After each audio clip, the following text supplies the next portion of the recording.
안녕하십니까? 네, 3일간도 평안하셨습니까? 정말 가정의 달, 이 5월에 가정의 행복이 정말 가득하기를 간절히 소원합니다. 오늘 5월을 맞이하여, 가정의 달을 맞이하여 어떤 말씀을 좀 전할까 고민을 하는 끝에 가정과 관련된 말씀을 좀 준비하기를 소원하고 또 말씀을 그렇게 준비하였습니다. 특별히 우리 강남중앙교회 같은 경우에는 청년들이 많이 있다 보니까 이 청년들이 갖고 있는 관심 가운데 한 가지를 좀 선택을 하기를 원합니다.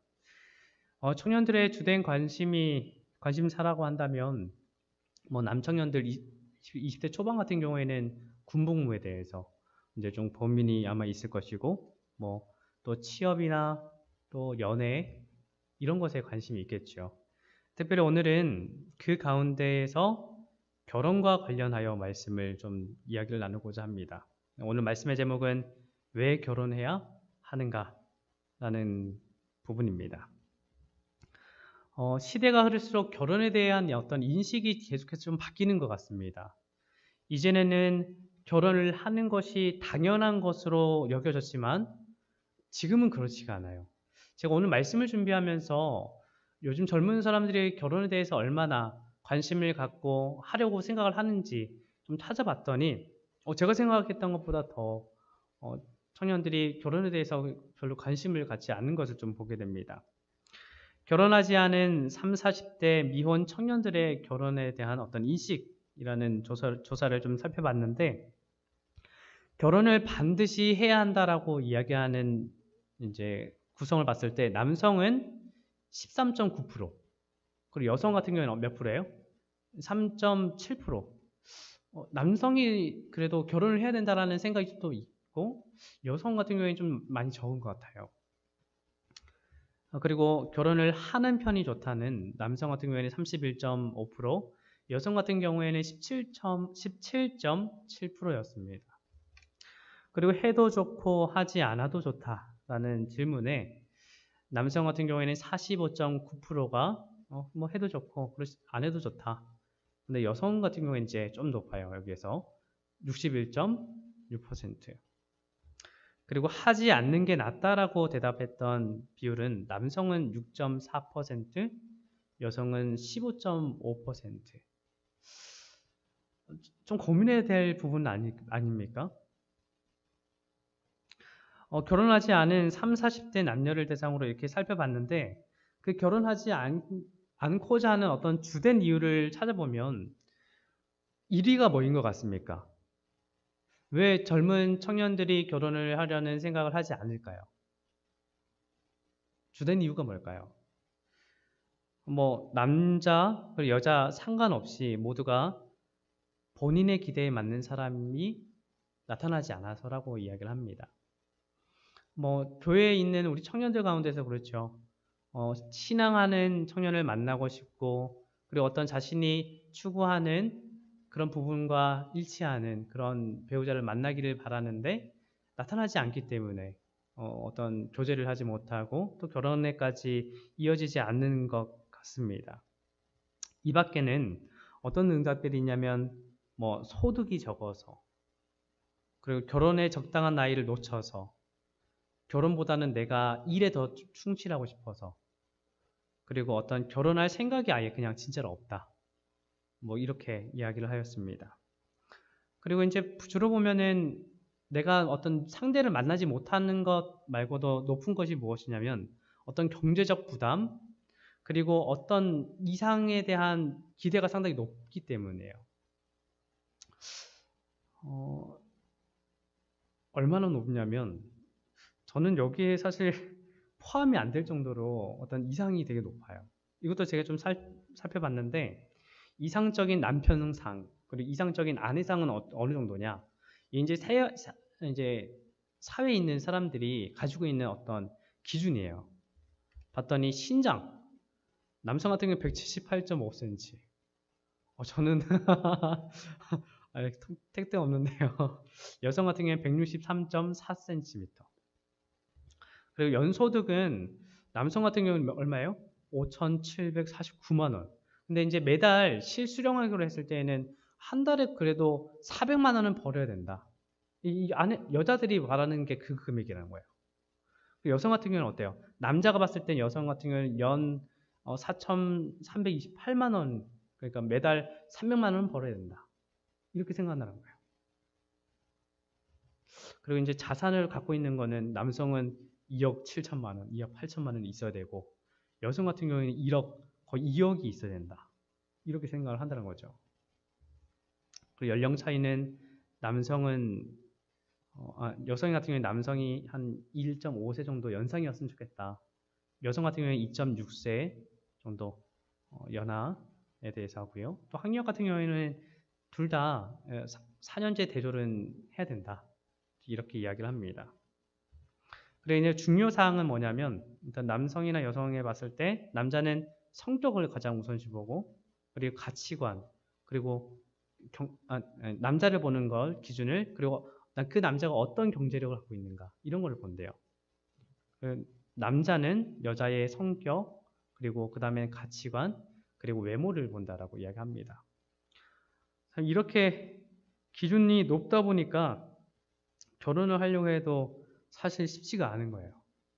제가 아까 이제 뭐 소득으로 이렇게 하면 안 되지만 작년 말 기준 평균 소득이 얼마라고 하냐면 3,800만 원이래요. 매달 한 280만 원은 벌어야 된다는데 거기에 아예 다 거치지 못하는 거죠. 그래서 이렇게 뭐 맞지 않을 바에야 뭐 이런 것들에 대해서 고민할 바에야 이제 청년들이 어떤 생각을 하게 되냐면 그냥 혼자 사는 게 낫겠다. 그렇게 생각을 하는 거죠. 그런데 하나님께서는 창세기 2장 18절에서 어떠한 이유에서인지는 모르지만 사람이 혼자 사는 것, 아니, 어떤 이유에서인지 사람이 혼자 사는 것이 좋지 않다라고 이야기하였습니다. 하나님께서는 우리의 필요를 가장 잘 아십니다. 하나님께서 인류를 창조하셨을 때 심히 좋았다라고 말씀하셨어요. 그런데 좋지 않은 것으로 말씀하신 유일한 한 가지가 있는데 그것이 무엇이냐면 사람이 혼자 사는 것, 즉 남자가 외로움 가운데 사는 거였습니다. 겉으로 보기에는 에덴의 모든 것이 완전하고 완벽하게 보였지만 하나님께서는 아담이 외롭다라는 것을 보셨습니다. 아담은 그에게로 다가오는 동물들을 볼 때에 마음 가운데 허전함이 느껴졌을 거예요. 동물과 인간 사이에 어떤 교제를 하는 데 있어서는 사실 벽이 있잖아요.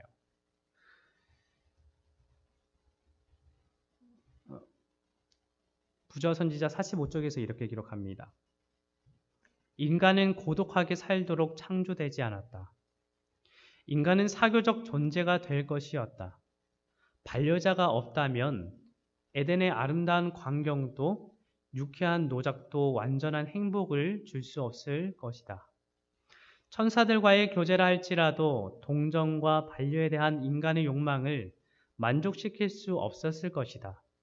사랑하고 사랑을 받을 자기와 같은 사람이 없었다. 하나님께서는 그 남자의 외로움을 채워주기 위해 다른 남자를 세운다거나 아니면 여러 사람들을 하나님께서 만드셔서 아담 곁에 두실 수도 있으셨어요. 그런데 하나님께서는 그렇게 하지 않았습니다. 하나님께서 원했던 어떤 의도와 맞지 않았던 거예요. 하나님께서 사람에게 맡기신 사명 가운데 하나가 무엇이냐면 아담에게 맡기신 사명 가운데 하나가 생육하고 번성하라는 거였거든요. 그런데 그 사명을 이루는 것으로 사람이 경험할 수 있는 정말 많은 것들을 경험하게 되는데 그런데 남자 혼자서는 그리고 남자들끼리는 이것을 할 수가 없는 거예요. 그래서 하나님께서는 아담을 위해서 한 여자를 창조하여서 아담에게 준 것입니다. 결혼은 인간의 필요에 대한 하나님의 응답입니다. 탈무드에는 이런 기록이 있어요. 아내가 없는 남자는 사람이 아니다. 남자와 여자를 창조하셨고 그들의 이름을 사람이라고 일컬으셨더라. 그만큼 어떤 유대인들, 이스라엘 백성들, 이스라엘 사람들은 독신을 가치 있게 여기지 않는다는 거죠. 취급하지 않는다는 것입니다. 오히려 독신을 하는 사람을 좀 비정상적인 사람으로 본다는 거예요. 문제가 있는 거죠. 완전한 사람은 결혼을 통해서 만들어질 수 있습니다. 결혼은 귀합니다. 하나님께서 결혼을 귀하게 여기시기 때문이에요. 하나님께서 얼마나 결혼을 귀하게 여기시는지 아십니까? 여러 면에서 좀 살펴보려고 합니다. 첫째로 하나님께서 결혼 제도를 직접 제정하셨습니다. 많은 사람들이 언제부터 그리고 누구로부터 결혼이 시작되었는지에 대해서 알고 있는 사람이 많지 않습니다. 그러나 성경은 하나님께서 결혼 제도를 제정하셨다라고 말을 하고 있습니다. 뿐만 아니라 아담에게 짝을 주심으로 중매하시고 결혼식을 베푸시고 직접 주례까지 하셨던 분이 하나님이세요. 그리고 아담과 하와가 함께 거할 땅까지 마련하셨던 분이 누구냐면 하나님이세요. 어떤 이런 준비, 이런 것들을 통해서 하나님께서 얼마나 결혼을 귀하게 여겼는지를 좀 생각해 볼 수 있습니다. 둘째로는 성경을 보면 처음부터 끝까지 뭐에 대한 이야기예요? 결혼에 대한 이야기예요. 성경의 처음 책인 창세기는 인류 최초의 결혼 기사를 기록하고 있고요. 성경 가장 마지막 책인 요한계시록에는 신랑인 예수님께서 오시는 것과 신부인 새 예루살렘이 내려오는 장면, 이런 것들이 또 기록되어 있죠. 또한 성경에는 많은 비유들이 이 혼인과 관련된 표현들이 많이 기록되어 있습니다. 그리고 세 번째는 예수님께서 첫 번째 일으켜셨던 그 이적이 혼인잔치에서 이루어졌던 이적이기 때문에요. 시대소망 144쪽에서는 이렇게 기록합니다. 아담에게 하와를 배우자로 주신 그리스도께서는 혼인잔치에서 처음으로 이적을 행하셨다. 친구와 친척들이 함께 즐기던 잔치 자리에서 그리스도께서는 당신의 공중봉사를 시작하셨다. 그리하여 그리스도께서는 결혼을 당신께서 친히 제정하신 제도로 승인하시고 이를 윤허하셨다. 또 시대소망 151쪽에서 예수께서는 이 잔치에 참석함으로 혼인을 하늘의 제도로서 존귀하게 하셨다. 하나님께서 직접 결혼 제도를 제정하시고 그리고 성경의 많은 기록들이 혼인과 관련되어서 기록되어 있고 그리고 예수님께서 혼인잔치에서 첫 이적을 행했다라면 그만큼 하나님께서 이 결혼이 얼마나 귀하게 여기고 있는지를 좀 생각해 볼 수 있다는 것이죠. 히브리서 13장 4절에서 사도 바울이 이렇게 말합니다. 모든 사람은 결혼을 귀히 여기고 하나님께서 결혼을 귀하게 여기셨던 것과 마찬가지로 모든 사람들은 이 결혼이란 것을 그만큼 또 귀하게 여길 줄 알아야 하는 것입니다. 여기서 모든 사람은 결혼을 귀히 여기고라는 말이 이렇게도 번역됩니다. 혼인은 모든 사람에 의해 존귀케 되어야 한다.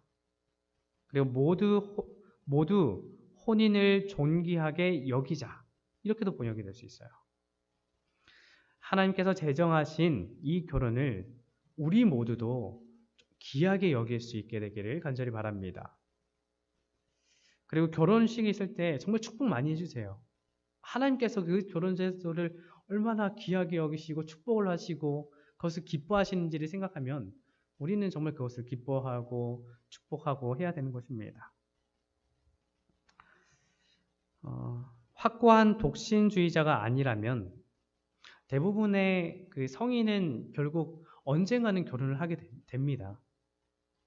늦어져도 말이죠. 뭐 40대, 50대 되더라도 결혼을 하더라고요. 그렇다면 사람들이 결혼하게 되는 이유가 무엇인가를 좀 찾아봤더니 제가 여기에는 기록하지는 않았지만 뭐 이런 이유들이 있더라고요. 관계, 그러니까 연인 관계에서 다음 단계로 넘어가고 싶어서 뭐 그런 이유. 그리고 어떤 다른 사람들도 결혼을 하니까 나도 결혼을 해야지 이런 생각. 그리고 내가 뭐 그 사람을 사랑하고 있으니까 결혼을 해야지. 아니면 아이를 낳고 싶어서. 그리고 또 어떤 주변의 압박. 이게 또 좀 큰 것 같아요. 사람들이 만날 때마다 결혼 언제 하냐 이런 질문을 들을 때마다 사실 젊은 사람들 상당히 스트레스 많이 받거든요. 그리고 어떤 안정감을 추구한다거나 아니면 앞으로 내가 나이가 들었을 때 어떻게 해야 되는가 어떤 그런 것에 대한 두려움 그런 것들이 나중에 나이가 좀 들어서 늦게라도 결혼을 하게 되는 것은 어떤 그런 이유 때문인 것 같습니다. 그런데 최종적으로 우리가 결혼을 하고자 하는 가장 큰 이유라고 한다면 그것은 행복입니다. 행복하기 위해서 결혼을 하는 거지요. 하나님께서 결혼을 제정하신 가장 큰 목적이 사실은 그 행복함에 있는 것입니다. 그런데 이러한 행복을 가장 큰 목적으로 두고 어떤 행복의 그런 목적에 대해서 몇 가지 좀 살펴보려고 하는데요. 당연히 더 많은 목적들이 있지만 저는 한 3가지 정도로만 좀 정리를 했습니다. 첫 번째로는 결혼을 하는 것은 어떤 정서적인 안정감 때문이라는 것이죠. 여기 제 아내가 앉아 있지만 사실 제 아내는 난 결혼하지 않겠다 이런 마음을 가지고 있던 사람이었어요. 왜냐면은 사회적으로 능력이 좀 있어가지고 일하는 걸 상당히 좋아했거든요. 그리고 자신이 열심히 일해서 나는 부모님을 부양해야지 이런 생각을 가지고 그렇게 살았던 사람인데 나중에 이제 저와 이제 결혼을 하고 나서 어떻게 그래도 결혼을 하니까 어떻냐라고 했을 때 가장 처음으로 이야기했던 것이 무엇이냐면 결혼을 하니까 안정감이 있어. 이런 이야기를 하였던 것을 기억하고 있습니다. 아마 그런 것이 좀 큰 것 같아요. 그 안정감을 좀 필요로 하기 때문에 어떤 그런 안정감을 갖도록 하기 위해서 이 결혼이 주어진 목적이 있다라는 것이죠. 뭐 지금의 어떤 안정감뿐만 아니라 나이가 좀 들어서 사실 이것도 좀 큰 목적이 있겠죠. 결혼의 두 번째 목적은 영적 성장을 도와주는 데 있습니다. 결혼이 무엇입니까? 결혼이라는 것은 안식일이 거룩한 것처럼 거룩한 제도가 결혼이에요. 왜냐하면 거룩하신 하나님께서 제정하신 것이 무엇이냐면 결혼이기 때문입니다. 안식일이 하나님의 거룩성이 시간 속에 깃드는 것이라면 결혼은 남녀의 하나됨의 그 관계 속에서 그 거룩성이 나타나는 것입니다. 유대인들은 결혼을 의미하는 말로 킷두시라는 말을 사용합니다. 이 킷두시라는 단어는 문자적으로 성별 그리고 헌신을 의미를 하는데 성경에서 거룩을 의미하는 카도시라는 이 히브리어에서 나온 말입니다. 말하자면 결혼을 통해 하나로 맺어진 남녀는 서로에게 거룩하고 구별된 존재이며 그렇게 하나됨으로 하나님의 거룩을 이 땅에 구현해 나가야 한다는 것이죠. 혼자 있는 경우에는 죄에 노출될 위험이 상당히 큽니다. 하와가 그랬잖아요. 저는 좀 이것을 통해서 좀 설명을 하고 싶은데요. 제가 이제 여기 보면은 나로 표현을 하겠습니다. 자, 이대로만 두면 어떨 것 같습니까? 그냥 이것을 막대기로 생각했을 때 무게감 때문에 넘어가겠죠. 자, 그래서 또 하나 준비한 것이 이것이 무엇이냐면 너예요. 같이 이것이 이렇게 맞춰져서 H가 될 때 흔들리지 않고 좀 안정적이지 않습니까? 어떤 우리가 결혼을 하는 목적이 사실 그런 우리의 영적으로 사실 혼자 있게 되면은 죄에 노출되어서 죄로 타락되는 그런 경우가 생기죠. 사람이 혼자 있을 때 사실 저도 혼자 있는 경우에 어떤 죄에 대한 유혹들이 막 마음속에 생겨요. 그리고 어떤 유혹에 견디지 못해서 내가 이 죄에 지게 될 때 죄에 빠지게 되는데, 그런데 누군가 내 옆에 있는 경우에는 같이 붙잡아주고 같이 기도해주면서 어떻게 되냐면 이겨나갈 수 있어요. 또한 세 번째 어떤 결혼의 목적이라고 한다면 하나님께서 아담에게 생육하고 번성하라라고 사명감을 주셨던 것처럼 이 종족을 번식하는 데 있는 것입니다. 어쩌면 이 부분은 결혼이 자식을 낳기 위한 목적으로만 보여지기 때문에 좀 좋지 않게 보일 수도 있어요. 그러나 이러한 어떤 자식을 낳는 것은 더 넓은 행복으로 갈 수 있는 지름길이다라고 볼 수 있습니다. 하나님께서는 인류 최초의 가정을 만드시면서 이 땅에 대한 가정의 사명에 대해 이렇게 말씀하셨습니다. 하나님이 자기 형상 곧 하나님의 형상대로 사람을 창조하시되 남자와 여자를 창조하시고 하나님이 그들에게 복을 주시며 그들에게 이르시되 생육하고 번성하여 땅에 충만하라 땅을 정복하라 바다의 물고기와 하늘의 새와 땅에 움직이는 모든 생물을 다스리라 하시니라.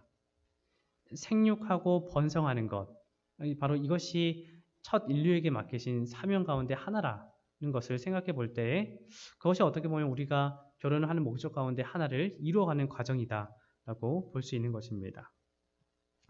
좀 더 우리 결혼 생활에 대해서 좀 더 깊게 좀 생각해 봤을 때 또 이런 생각 이런 것들을 좀 다루기를 원합니다.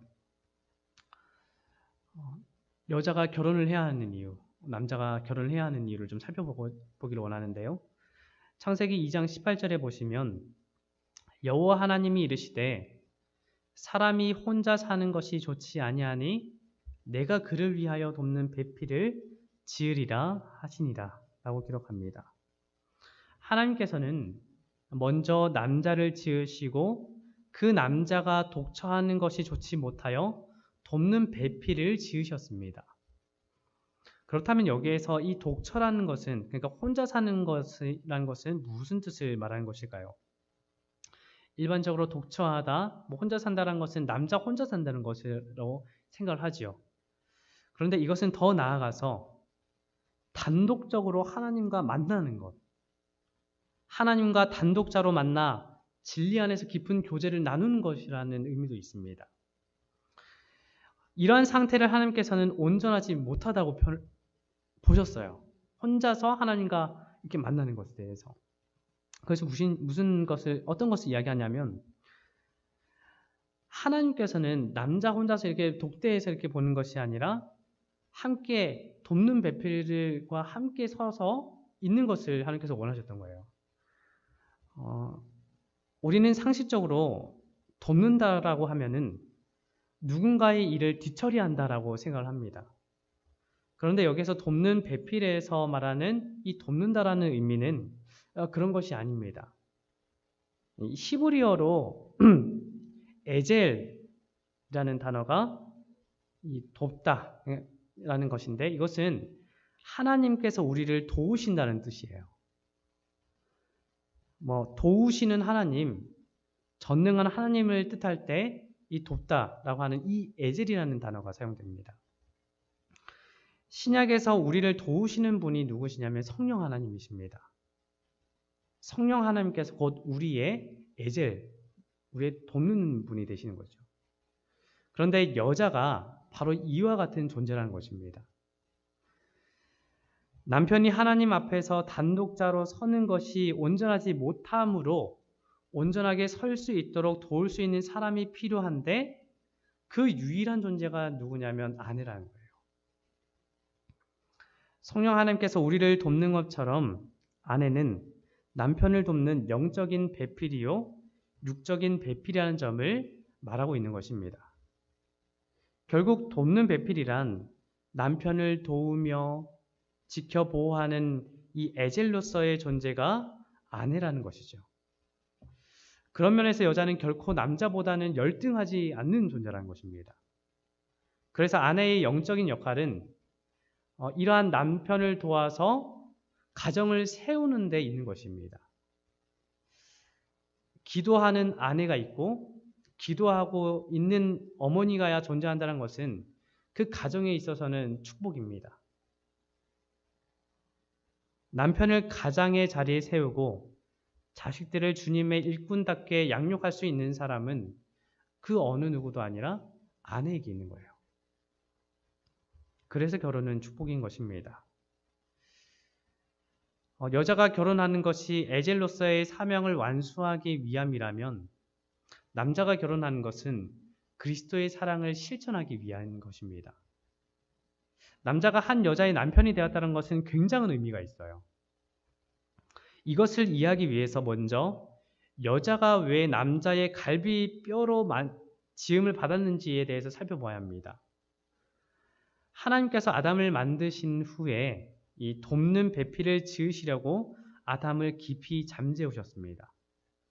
그러고는 아담의 갈비뼈 하나를 뽑았지요. 창세기 2장 21절 그리고 22절입니다. 여호와 하나님이 아담을 깊이 잠들게 하시니 잠들매 그가 그 갈빗대 하나를 취하고 살로 대신 채우시고 여호와 하나님이 아담에게서 취하신 그 갈빗대로 여자를 만드시고 그를 아담에게로 이끌어 오시니. 사람에게 뼈가 그렇게 많잖아요. 그런데 그 많은 뼈들 가운데 왜 하나님께서는 갈비뼈를 택하셨을까요? 갈비뼈는 항상 남자의 중앙 옆에 있습니다. 남편과 아내는 손을 잡고 인생이라는 이 순례길을 함께 걸어가는 사람이라는 뜻이에요. 항상 내 옆에 있는 그런 존재. 인생의 동반자로서 서로 누군가 높아지거나 낮아지는 것이 아니라 누가 앞서거나 뒤처지는 것이 아니라 동반자로서 함께하는 사람이 부부다라는 것이죠. 부부는 서로 평등하게 대해줘야만 함께할 수 있는 존재로 설 수 있게 됩니다. 그렇다고 해서 역할까지 똑같은 것은 아니지요. 남편은 무엇보다도 아내를 보호하고 감싸줘야 할 역할을 해야 하는 것입니다. 하나님께서 모든 뼈 중에서 유독 가장 약한 갈비뼈를 택하셔서 여자를 만드셨습니다. 다른 뼈들은 괜찮은데 갈비뼈는 쉽게 부러져요. 그래서 하나님께서 어떤 보호장치를 주셨는데 어떤 보호장치를 줬냐면 방어할 수 있는 팔을 주었잖아요. 옆에. 그래서 뭐 어떤 위험이 찾아오면 어떻게 막잖아요. 가장 가까운 데에서. 갈비뼈만큼 언제나 두 팔이 감싸서 보호할 수 있는 부위는 없습니다. 그만큼 어떤 갈비뼈는 보호를 받고 사랑받는 것이라. 그러니까 그만큼 어떤 남자는 여자를 그렇게 보호하고 사랑해야 한다는 것이죠. 여자는 그래서 남편에게 사랑을 받을 때에 가장 큰 행복을 느끼게 됩니다. 남편보다 강한 존재이면서도 남편의 사랑을 먹고 산다고 해도 사실 과언이 아니죠. 여자들은 정말 예쁜 것들을 좋아하죠. 아름다운 것을 선호하지만 그 무엇보다도 남편의 변함없는 사랑을 원합니다. 그래서 에베소서 5장 25절에서 남편들아 아내 사랑하기를 그리스도께서 교회를 사랑하시고 위하여 자신을 주심같이 하라라고 기록합니다. 교회를 향한 예수님의 사랑은 말로 표현할 수가 없어요. 위하여 자신을 주심같이 사랑하라. 그런데 많은 경우 남편들의 태도가 어떻습니까? 저도 한 가정의 남편인데 저도 제 아내에게 못할 때가 되게 많이 있어요. 결혼을 하면서 제가 좀 이제 느끼는 건 뭐냐면 사실 저는 착한 사람인 줄 알거든요. 정말 착하다고 저는 믿고 있었습니다. 그런데 아내와 함께 있으면서 저희 어떤 생각지 않은 면들을 보게 돼요. 아, 내가 착한 사람이 아니었구나. 이게 내가 가면을 쓰고 있지는 않았을까 이런 생각까지 합니다. 남편들이 정말 아내를 기쁘게 하기 위해서 정말 노력을 하고 있습니까? 저는 이제 남편들에게 좀 묻고 싶어요. 우리 제 자신에게 묻고 싶습니다. 그리고 끝까지 아내를 사랑하고 있습니까? 어려움이 닥쳐도 상대의 어떤 문제, 흠이 보여도 끝까지 사랑하고 감싸주고 있습니까? 아내의 행동이나 삶의 태도가 자신이 어떤 세운 기준에 합당하지 않아서 왜 그렇게밖에 할 수 없지? 라고 하면서 혹시 막 혼내거나 하지는 않습니까? 말 또는 더 나아가서는 어떤 해서는 안 되는 뭐 폭력을 통해서 아내에게 상처를 주고 있지는 않습니까? 그래서 사람들은 결혼과 동시에 행복 끝, 불행 시작이라고 말을 하는 것 같아요. 그러나 사실 참된 결혼은 그렇지 않습니다. 결혼이야말로 참된 행복의 시작이 됩니다. 젊은이들이 이것을 알 때에 정말 어떤 앞으로 저희가 이제 뭐 다음 주에도 어떤 가정과 관련해서 좀 말씀 좀 준비하려고 하는데 우리가 하나님 안에서 참된 가정을 이룰 때에 정말 어떤 것이 참된 행복인지 그것을 발견할 수 있게 됩니다. 스틸 테리라는 사람이 이런 말을 했습니다. 남자는 그의 옆구리에서 빠져나간 갈비뼈를 찾지 못하는 동안에는 안정을 얻지 못하며 여자는 자신이 취해진 남자의 옆구리에 들어가기까지는 육체적으로나 영적으로 안식을 얻지 못할 것이다.